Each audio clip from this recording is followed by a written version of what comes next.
Hello my dear student, welcome to my YouTube channel. আজি আমি specially আলোচনা কৰিম সিলেবাস সম্পৰ্কে। ইতিমধ্যে আমাৰ 6 মাহিলীয়া পৰীক্ষা গেল। গতিকে আমাৰ দ্বিতীয় আভ্যন্তৰীণ যেটো টেষ্ট এক্সাম আছে সেই এক্সাম আৰম্ভ হ'ব। আৰু আজিৰ সিলেবাসটো যে আনন্দৰাম বৰুৱা একাডেমি প্ৰকাশনৰ পঞ্চম, ষষ্ঠ আৰু অষ্টম শ্ৰেণীৰ যেটো ম্যাথমেটিক্স সিলেবাস কোনটো যেনেকুৱা পঞ্চম শ্ৰেণী গণিতৰ পৰা আমি আগন্তুক পৰীক্ষাৰ কাৰণে আমি কেইটা লেসন পঢ়িম আমি তাৰ বিষয়ে আলোচনা কৰিম কোন লেসন আমাৰ লাগিব ষষ্ঠ শ্ৰেণীৰ কাৰণে ষষ্ঠ শ্ৰেণী গণিতৰ পৰা আমাৰ কেইটা লেসনৰ পৰা দ্বিতীয় আভ্যন্তৰীণ কোৱেশ্চনছ আহিব আমি সেই কোন কেইটা চেপ্টাৰ আমি দ্বিতীয় টেষ্ট এক্সামৰ আগত আমি এটো ক্লিয়াৰ কৰিম এটো তাৰ বিষয়ে আমি আলোচনা কৰিম নেক্সট আমি অষ্টম শ্ৰেণীৰ ম্যাথছৰ পৰা আমাৰ কোনখিনি লাগিব কিমানখিনি পঢ়িব লাগিব আমি তাৰ বিষয়ে আজি আমি আলোচনা কৰিম তাৰে পিছত আমাৰ এক্সাম কিমান তাৰিখে হ'ব আমি ৰুটিনো আজি ডিসকাস কৰিম কাৰণ আমাৰ তেতিয়াহে জানা থাকিব যে ইমান দিনৰ ভিতৰত আমি এইখিনি কোৰ্স কমপ্লিট কৰিব লাগিব গতিকে আমাৰ এক্সাম সিলেবাস প্লাস ৰুটিন আজি দিয়া হ'ব তো তোমালোকে নোটস কৰি লবা তো এয়া আছে মোৰ হাতত পঞ্চম শ্ৰেণীৰ দ্বিতীয় আভ্যন্তৰীণ পৰীক্ষাৰ সময়সূচী আমাৰ পৰীক্ষা আৰম্ভ হ'ব 23/12/2022 শুক্ৰবাৰ আৰু প্ৰথম দিনাই গণিত আছে আৰু আমাৰ গণিতত পঞ্চম শ্ৰেণীৰ আমাৰ অধ্যায় লাগিব অধ্যায় 6 যেটো আমাৰ দশমিক ভগ্নাংশৰ তুলনা আছে হেতু আমি পঢ়িব লাগিব অধ্যায় 7 যোগমাপ অধ্যায় 10 আকাৰ আৰু আকৃতি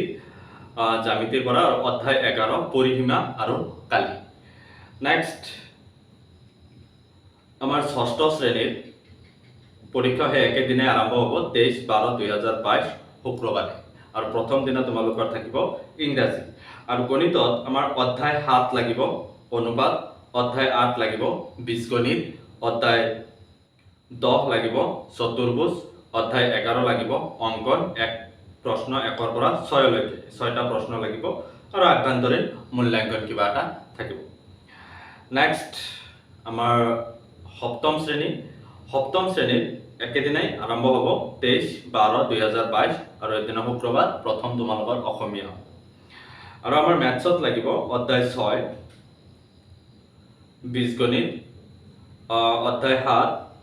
সৰল সমীকৰণ লাগিব আৰু অধ্যায় 9 বৃত্ত চেপ্টাৰ আছে চাবা বৃত্তটো লাগিব অনুশীলনী বিক লৈকে অধ্যায় 10 লাগিব কালি আৰু আয়তন এক্সাৰসাইজ 10 বি দুটা অনুশীলনী লাগিব আৰু আভ্যন্তৰীণ মূল্যাঙ্কন এবাৰ আমাৰ ক্লাস 8 অৰ্থাৎ অষ্টম শ্ৰেণীৰ পৰীক্ষা আৰম্ভ হ'ব একেদিনাই আৰু প্ৰথম দিনাও তোমালোকৰ এবাৰ গণিত থাকিব আৰু আমাৰ গণিতৰ চেপ্টাৰ লাগিব পঞ্চম অধ্যায় চক্ৰবৃদ্ধি হল তাৰে পিছত অধ্যায় 7 লাগিব উৎপাদক বিশ্লেষণ অধ্যায় 11 লাগিব ট্ৰেপেজিয়াম আৰু বহুভুজৰ কাহিনী নেক্সট অধ্যায় 12টো লাগিব প্ৰত্যক্ষ আৰু ব্যস্ত সমানুপাত নেক্সট লাগিব অধ্যায় 10 চতুৰ্ভুজ অঙ্কন আমাৰ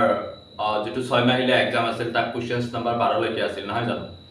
আৰু এইবাৰ আমাৰ নেক্সট আগন্তুক পৰীক্ষাৰ কাৰণে আমি 13 নম্বৰ প্ৰশ্নৰ পৰা 22 নম্বৰ প্ৰশ্নলৈকে আমি অধ্যয়ন কৰিব লাগিব তো এইখিনি আছিল আজি আমাৰ ক্লাস 5 ৰ পৰা ক্লাস 8 লৈকে সিলেবাস আৰু ৰুটিনটো মই স্ক্ৰিনত দি দিছো তোমালোকে উঠাই লবা থ্যাংক ইউ সো মাচ